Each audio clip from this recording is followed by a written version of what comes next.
የብርሃን የሞባይል ባንኪንጎ እንዲህ ተሻሽሏል፣ ይበልጥ ዘመኗል። በብርሃን ፍጥነት ያሻውትን የሚፈጽሙት ጊዜውን የሚመጥን የሞባይል ባንኪንግ አገልግሎት ከብርሃን ባንክ። እስኪ መተግበሪያውን አፕዴት ያድርጉና አዲሱን አቀራረብ ይመልከቱ። የሚፈልጉትን በሙሉ በፍጥነት በቀላሉ ወዲያውኑ ገንዘብ ወደ አካውንት እንዲሁም ወደ ዋሌት መላክ፣ ክፍያዎችን መፈጸም፣ የአየር ሰዓት መሙላት፣ ስቴትመንት ማውጣት፣ ቀሪ ሂሳብ መጠየቅና ሌላም ሁሉንም በቀላሉ። አዲሱ የብርሃን ባንክ የሞባይል ባንኪንግ መተግበሪያ አሁኑኑ አፕዴት ያድርጉ። ብርሃን ባንክ እንደ ስማችን ብርሃን ነው ስማችን። እንቀጥላለን አድማጮቻችን። ሌላኛውን ጉዳይ ደግሞ እንመልከት።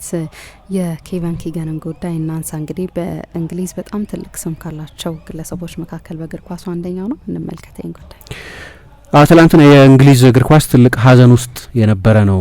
ምክንያቱም አሁንም ብዙ ትሪቢዩት ታያለች በእንግሊዝ ብዙሃን መገናኛዎች፣ በጋዜጦቻቸው፣ በዋና ዋና ሚዲያዎቻቸው ላይ በሙሉ ኬቨን ኪገን እኔ ልጅ እያለሁ ኬቨን ኪገን ሲባል በቃ እንግሊዝ ትልቁ ተጫዋች ነበር የሚመስለኝ።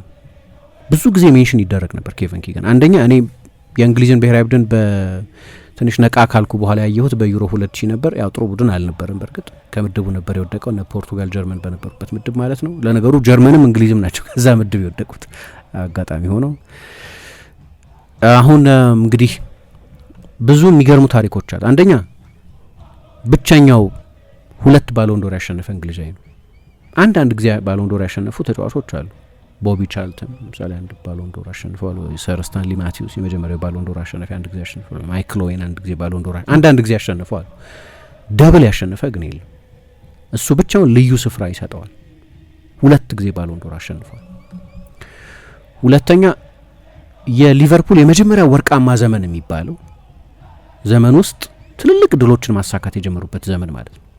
በዛ ዘመን ውስጥ መሪ የነበረ ከጆን ቶሻክ ጋር የሊትልመን ቢግማን ኮምቢኔሽን የሚሆን ጆን ቶሻክ ረጅም ግዙፍ አጥቂ ነው። እሱ ደግሞ አጭር ሜትር ከ70 ምናምን ነው ቁመቱ እና የመጨረሻውን ጨዋታ ሲያደርግ ሊቨርፑል ለመጀመሪያ ጊዜ ሊቨርፑል ከሚኮራባቸው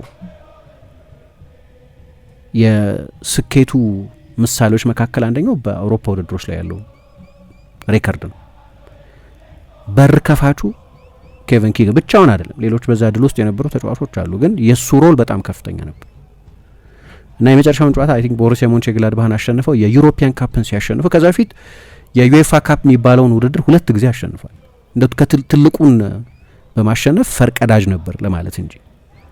ከዛ ያንን ድል አሳክቶ ነው የለቀቀው ወደ ጀርመን ሄደው ለሃምቡርግ ለመጫወት። ሃምቡርግም ውስጥ የተጫወተ ነው 2 ጊዜ ባሎንዶር ያሸነፈው። ሃምቡርግ እስከዛ ጊዜ ድረስ ቡንደስሊጋ አሸንፎ አያውቅም ደግሞ ወደዛ በሄደበት ጊዜ።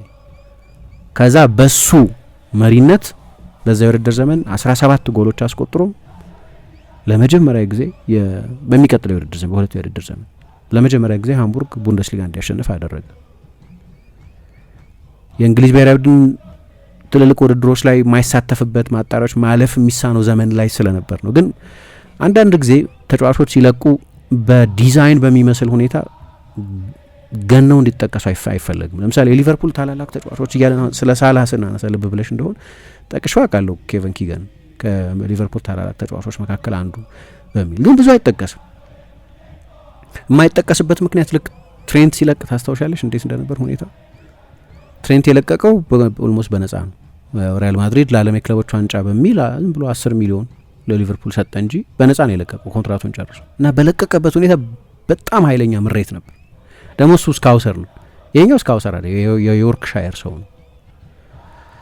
ከዛ ሲለቅ ግን ምክንያቶች ነበሩት። አንደኛ ከቢል ሻንክሌ ጋር ሊቨርፑልን ከሁለተኛ ዲቪዚዮን ክለብነት ወደ አውሮፓ ቁጥር 1 ክለብነት ያሸጋገሩት ቢል ሻንክሌ ከሊቨርፑል አሰልጣኝነት በለቀቁበት ጊዜ ሊቨርፑል እሳቸውን በጭራሽ በአክብሮት አይደለም ትሪት ያደረገው በሚል በጣም ቅሬታ ነበሩ።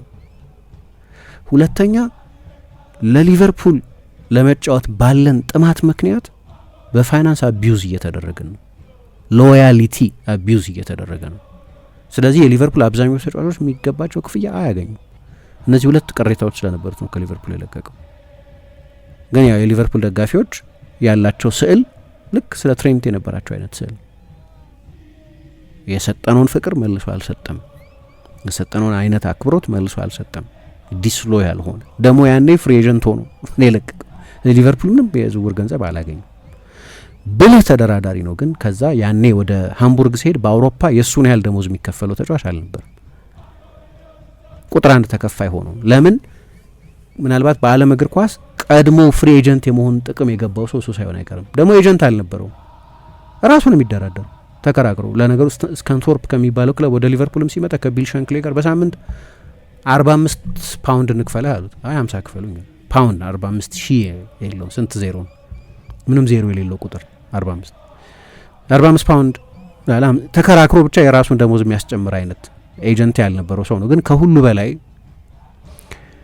ለምሳሌ በልጅነቱ አንዳንድ ክለቦች በቁመቱ ማጠር በሰውነቱ መድቀቅ ምክንያት ቀጫጫ ነው ደቃቃ ነው በሚል ብዙ ተጫዋቾች ውስጥ ያለ ታሪክ ነው። ይሄ ለነገሩ ብቸኛው አይደለም። በዚህ ለመጀመሪያ ለስካንቶርፕ ለምሳሌ አልተቀበሉትም ነበር፣ በሌሎችም ክለቦች ሪጀክት ተደርጓል። ከዛ አሁን በዚህ ዘመን ምን እንላለን? እንትና እኮ በቃ ጂም ውስጥ ነው የሚያሳልፈው፣ የፊትነስ ኦብሰሽን ያለበት ነው፣ ለዛ ነው ስኬታማ የሆነው ምናምን እንላለን። ብዙ ተጫዋቾች አሁን ኖርም ነው፣ ያንን የማያደርግ ተጫዋች የለም ከሞላ ጎደል። አብዛኞቹ ተጫዋቾች ያንን ያደርግ፣ እሱ በሰባዎቹ ነው ያንን ያደርግ የነበር። ከዛ በኋላ ነው እኮ እንደውም አንድ ጨዋታ ላይ በቀይ ሲያስወጡት አንድ አርቢትር ተናዶ መለያውን ቀዳዶ ምናምን ሲወጣ ፍርጥምጥም ያለ እንትኑ ታየ። ግን ለምሳሌ ያንን በማድረግ የመጀመሪያው ከዴቪድ ቤካም በፊት የነበረ ዴቪድ ቤካም ደግሞ ይባላል። አሁን ቤካም ለምሳሌ የስፖርቱን የኮሜርሻል ኃይል የንግድ ኃይል የተረዳ ሰው ነው እና ቤካም ያው በጣም ባለጠጋ ነው። ደግሞ ክለብ ሁሉ አለው፣ ሜሲ የሚጫወትበት ክለብ ሁሉ አለው ማለት በትልቅ የቢዝነስ ኢምፓየር ያለው ሰው ነው። ግን ይህንን ኬቨን ኪገን ያደረገው ድሮ ቤካም የሆነ ተጫዋች በነበረበት ጊዜ የጸጉር ስታይል በጣም ይቀያየር ነበር እና እንደ ሞዴል ነበር የሚታየው። ከእግር ኳስ ውጭ ባለው ፊገርነት ይታወቃል። እኔ በዛ ምክንያት ደግሞ ኳስ ተጫዋችነቱ አንደርማይን ይደረጋል እላለሁ። ቤካም ሲጫወት በደንብ ስላየሁት ዋን ዳይሜንሽናል ተጫዋች ነው፣ ግን በዛ ረቂቅ የዩናይትድ የ99 ድል ውስጥ ቤካም ትልቁ ተጫዋች ነበር። ዴቪድ ቤካም ሲዝኑን በሙሉ ብታይ በባሎን ዶር ሁለተኛ እኮ ነበር ያኔ አይ ቲንክ ከሪቫልዶ ቀጥሎ። የሆነ መልከቀና ስለሆነ ሞዴል ስለነበር ኃይለኛ ተግቶ የሚሰራ እንደው እንደ ቤካም የሚለፋም ተጫዋች አታይ ሜዳ ውስጥ የቅንጦት ተጫዋች ማለት አልነበረም። ግን ይሄ ከሜዳ ላይ ካለ ውጪ ደግሞ አንድ የፖፕ ስታር አገባ፣ ስፓይስ ገርልስ ነች። ስለዚህ ፖሽን ቤክስ ምን በዛ ምክንያትም ብዙ ሜዳ ውስጥ ቢሰጠው ክብር የሚሰጠው አይመስለኝም። ዋን ዳይሜንሽናል ተጫዋች ነው። ዚዳንን አልነበረም፣ ሪቫልዶን አልነበረም፣ ፊጎን አልነበረም ምናምን። ግን እግር ኳስም በአንድ ስልት ብቻ አይደለም የምትጫወቱ እና በአስደናቂ ክሮሰር ነው የነበረው። ያኔ ለነበረው ፉትቦል በሁለት አጥቂ ለመጫወት ደግሞ ሆነ የተሰራ ተጫዋች ነበር። ግን ቤካም እግር ኳስን በደንብ ኢንዱስትሪ ያደረገ ሰው ነው። የእግር ኳስን ኮሜርሻል ኃይል የተረዳም ሰው ነው። ከሱ ግን 30 ዓመት ቀድሞ ይሄን ኬቨን ኪገን ተረድቶት ነበር። የእሱ የሚቀባው ፐርም ትልቅ ስታር ስለነበር ማለት ነው። ሌሎች ልጆች ምናምን ይኮርጁትና ልክ እንደሱ ጸጉራቸውን ይቆረጣሉ፣ እሱ የሚቀባውን ፐርም ይቀባሉ፣ እንደዛ ያደርጉ ነበር። ለዛ ነው ከቤካም በፊት የነበረ ቤካም የሚባለው። ከዛ ከሃምቡርግ ጋር ከተለያየ በኋላ ወደ ዩቬ ሊሄድ ነው ምናምን ተባለና ውድ ሆነባቸው። ከዛ ሊያም ብሬዲ የሚባል አርሰናል ውስጥ የነበረ አይርላንድ ያስፈረመ ዩቬ የተጎዳ ይመስለኝ፣ ምክንያቱም ሊያም ብሬዲ በጣም የሚወደድ ተጫዋች ስለነበር። እሱ ግን የመጣው ወደ ሳውዛምፕተን ነው። ከዛ በኋላ እዚህ ሁሉንም ውሳኔዎቹን የሚወስነው በገንዘብ ብቻ ሮማንቲክ ውሳኔ የሚወሰን ታሪክ ነበር። እዛ ረጅም ጊዜ ሲጫወት ቆየ። በኋላ ወደ አባቱ ወደሚደጋ አባቱ የማዕድን ሰራተኛ ነበሩ እና የኒውካስል ደጋፊ ናቸው። የኒውካስል ከተማ ሰው አይደለም እሱ ግን የኒውካስል ደጋፊ ናቸው። ስለዚህ አባቱን ህልም ለመኖር እንደማሰብ ወደ ኒውካስል ሄደ። ወደ ኒውካስል ሲሄድ ኒውካስል የሁለተኛ ዲቪዚዮን ቡድን ነበር። እንዲያውም ብዙ ሀዘን የማይሆን ኒውካስል አካባቢ ነው።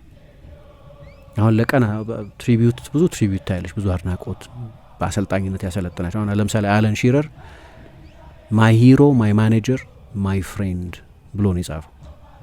ያኔ አለን ሺረር እሱ ወደ ኒውካስል በመጣበት ጊዜ ኳስ አቀባይ ነበር፣ ቦል ቦይ ነበር። ከዛ እዛ ሄደ ኒውካስልን ከሁለተኛ ዲቪዚዮን ወደ ፈርስት ዲቪዥን አሳደገው እና ለአመታት ተጫወተ። ግን የሆነ ጊዜ ደግሞ አንዳንድ ጊዜ ኳስ ተጫዋቾች ምን ይሆናሉ መሰለኝ፣ ሰውነታቸው እንደ ድሮ መስራት ሲያቆም በፍላጎት ነው አንዳንድ ጊዜ፣ ግን ማቆም አይፈልጉም።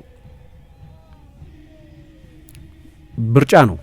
ግን እሱ እኔ ኬቨን ኪገን ነኝ በሁለተኛው ማርሽ አልጫወትም ማለት። አንድ ጊዜ ማት ሎረንሰን የሊቨርፑል ፌመስ ተጫዋች በአንድ ኤፍ ኤ ካፕ ጨዋታ ኳስ ለማግኘት ሲሯሯጥ ቀድሞት ሄደ። ከዛ ጨዋታ በኋላ ገብቶኛል፣ አሁን ከሁለተኛ ማርሽ በላይ መጫወት አልችልም።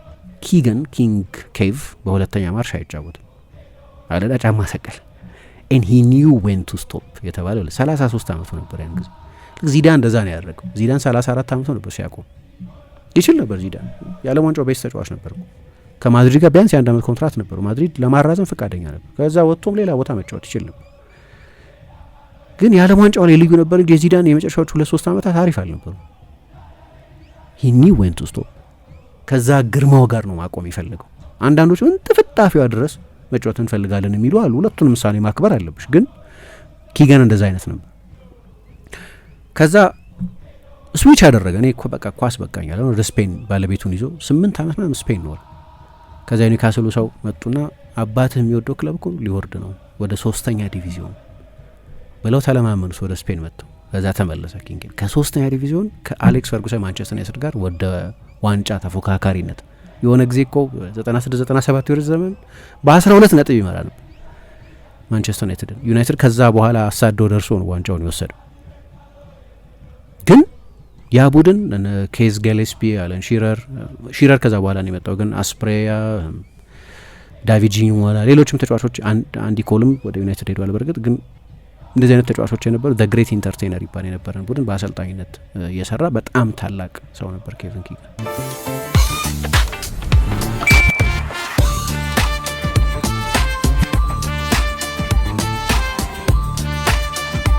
የብርሃን የሞባይል ባንኪንጎ እንዲህ ተሻሽሏል፣ ይበልጥ ዘምኗል።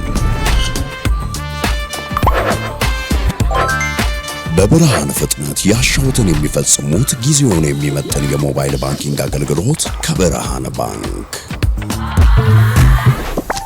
እስኪ መተግበሪያውን አፕዴት ያድርጉና አዲሱን አቀራረብ ይመልከቱ። የሚፈልጉትን በሙሉ በፍጥነት በቀላሉ ወዲያውኑ ገንዘብ ወደ አካውንት እንዲሁም ወደ ዋሌት መላክ፣ ክፍያዎችን መፈጸም፣ የአየር ሰዓት መሙላት፣ ስቴትመንት ማውጣት፣ ቀሪ ሂሳብ መጠየቅና ሌላም ሁሉንም በቀላሉ። አዲሱ የብርሃን ባንክ የሞባይል ባንኪንግ መተግበሪያ አሁኑኑ አፕዴት ያድርጉ። ብርሃን ባንክ እንደ ስማችን ብርሃን ነው ስራችን።